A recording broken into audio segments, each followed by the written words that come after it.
توحید سے محبت کیا ہے؟ اللہ سے محبت تمام محبتوں سے بالاتر ہو جائے. کوئی محبت اللہ کی محبت سے اوپر تو نہیں، برابر بھی نہ ہو. برابر ہونا شرک ہے، اوپر ہونا تو سمجھیے کہ اور پتہ نہیں شرک کے علاوہ بھی کوئی اصطلاح ہمیں ایجاد کرنی پڑ جائے گی.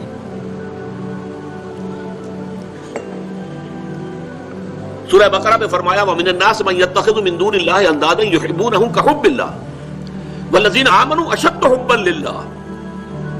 لوگوں میں سے کچھ ایسے بھی ہیں جو اللہ کے سوا کچھ ہستیوں کو محبوب بنا لیتے ہیں، اللہ کا مد مقابل بنا کر ان سے وہ محبت کرنے لگتے ہیں جو اللہ سے کرنی چاہیے تھی. وَالَّذِينَ آمَنُوا أَشَدُّ حُبًّا لِلَّهِ، اور جو واقعتاً اہل ایمان ہیں وہ شدید ترین محبت کرتے ہیں اللہ کے ساتھ.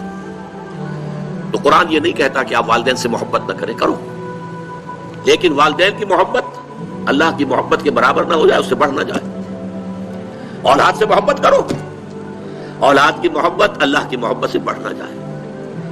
دیکھیے یہ محبتوں کا امتحان ابراہیم سے اللہ نے کیسے کیسے لیا تھا. وَإِذِ ابْتَلَىٰ إِبْرَاهِيمَ رَبُّهُ بِكَلِمَاتٍ فَأَتَمَّهُنَّ قَالَ إِنِّي جَاعِلُكَ لِلنَّاسِ إِمَامًا.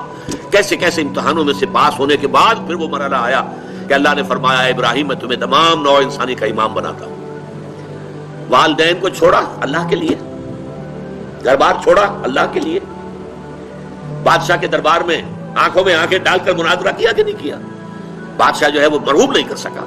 فَبُہِتَ الَّذِي كَفَرَ، بلکہ جو مناظرہ ہوا ہے تو بادشاہ جو تھا نمرود وہ مبہوت ہو کر رہ گیا.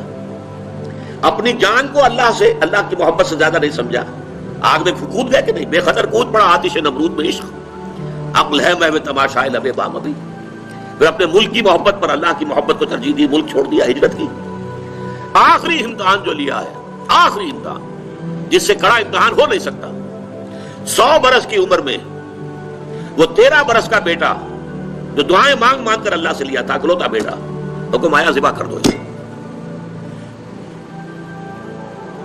یہ ہے سب سے بڑا امتحان. 100 برس کا بوڑھا انسان اور بڑی دعائیں مانگ مانگ کر بیٹا لیا. 87 برس کی عمر میں حضرت اسماعیل کی ولادت ہوئی ہے.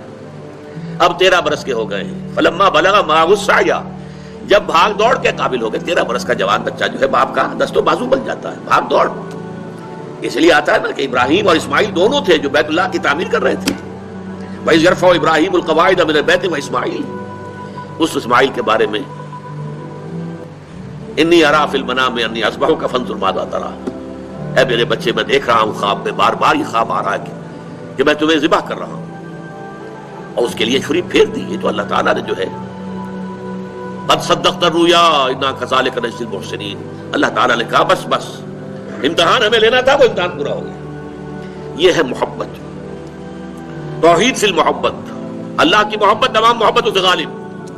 اور اگر کوئی ایک محبت بھی آ کر آپ کے دل کے سنگھاسن پر اللہ کی محبت کے ساتھ براجمان ہو گئی، بات ساتھ کہہ رہا ہوں، اوپر نہیں، ساتھ بیٹھ گئی آپ کے دل کے تخت پر، تو یہی شرک فی المحبت ہے. اب دیکھیے یہ تو میں نے انڈیویجول لیول پر آپ سے بات کی. اب آئیے اجتماعی سطح پر، بلکہ اسی ضمن میں ایک آیت اور سن لیجئے. اللہ کی محبت کے ساتھ جڑی ہوئی محبت ہے اللہ کے رسول کی محبت. اور پھر تیسری محبت ہے اللہ کی راہ میں جہاد کی محبت. اب توحید فی المحبت کے لیے سورہ توبہ کی آیت نمبر 24 جو ہے وہ لرزا دینے والی بھی ہے اور بہت جامع بھی ہے.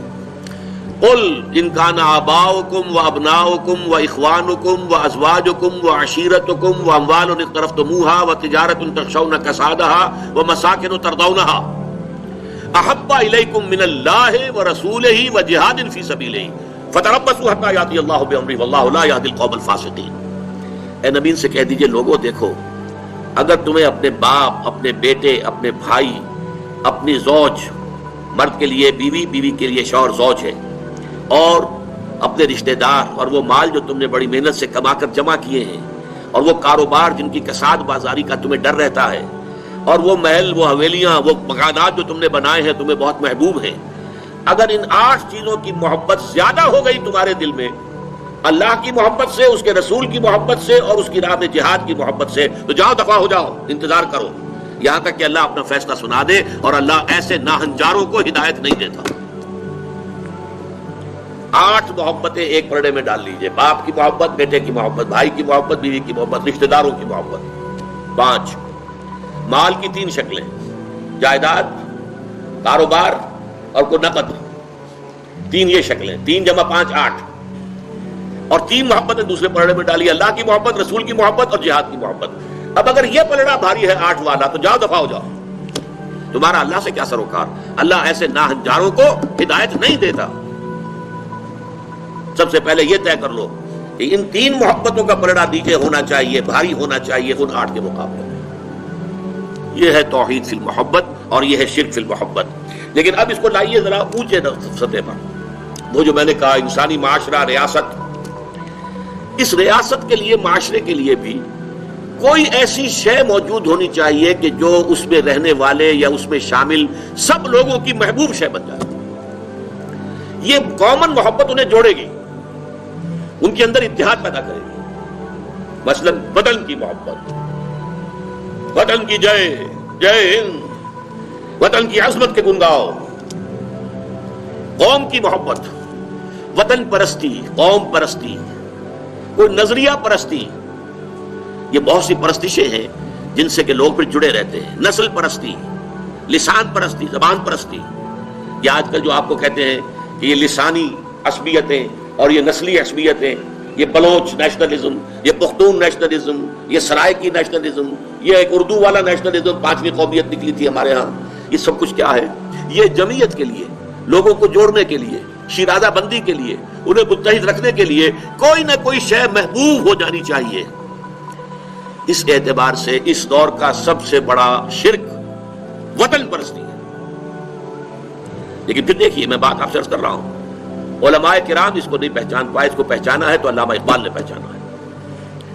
اس دور میں میں اور ہے، جام اور ہے، جم اور، ساقی نے بنا کی روش لطف و ستم اور، تہذیب کے آذر نے ترشوائے صنم اور، مسلم نے بھی تعمیر کیا اپنا حرم اور، ان تازہ خداؤں میں بڑا سب سے وطن ہے، جو پیرہن اس کا ہے وہ مذہب کا کفن ہے۔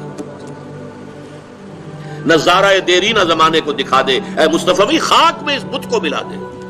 یہ وطن پرستی شرک، اس دور کا سب سے بڑا شرک۔ نیشنلزم جو ہے وہ لوگوں کو جمع کرنے والی شے ہے۔ ہماری قوم، ریشیل نیشنلزم بھی ہوتا ہے، نسلی قومیت، اور آج کل نیشنلزم جو ہے وہ علاقائی ہوتا ہے، ٹیریٹوریل نیشنلزم۔ ایک ملک میں رہنے والے جو ہے اس کو سب ایک قوم ہے اور اپنے ملک سے محبت سب سے اوپر کر دے۔ یہ ہے در حقیقت علامہ اقبال نے جس کو کہا کہ وطن ایک تو ہے وطن سے محبت ہونا، وہ ٹھیک ہے، حب الوطن من الایمان حدیث ہے، گفتار نبوت میں وطن اور ہی کچھ ہے، اور گفتار سیاست میں وطن اور ہی کچھ ہے۔ وطن جب آتا ہے ایک پولیٹیکل کانسیپٹ کی حیثیت سے وہ معبود بنتا ہے۔ اس معبود کی ایک نماز ہے، آپ کھڑے ہو جاتے ہیں، ترانہ پڑھا جا رہا ہے اور آپ کھڑے ہیں، جھکے ہوئے، سر جھکا کر کھڑے ہیں۔ یہ قنوت جو ہے یہ کس کے لیے ہو رہا ہے؟ وطن کے دیوتا کے لیے ہو رہا ہے۔ وطن کے دیوتا کا ایک اور ہے سلامی، جھنڈے کو سلامی دی جا رہی ہے۔ جھنڈا وہ علامت ہے آپ کے وطن کی۔ آپ کے علم میں ہوگا، میں اس ترانے کے پڑھے جانے کے وقت کھڑا نہیں ہوتا، اور اس سے بڑی کنٹروورسیز بھی ہوئی ہیں، مجھے بڑی تلخ باتیں بھی سننی پڑی ہیں، لیکن میں یہ سمجھتا ہوں کہ در حقیقت یہ وطن کی نماز ہے، وطن کی حمد ہو رہی ہے، وطن کے اور ترانے گائے جا رہے ہیں۔ در حقیقت یہ اجتماعی سطح پر پولیٹیکل سائنس کے اعتبار سے آج وطن جو ہے وہ جو ہے ایک معبود کی شکل اختیار کر گیا۔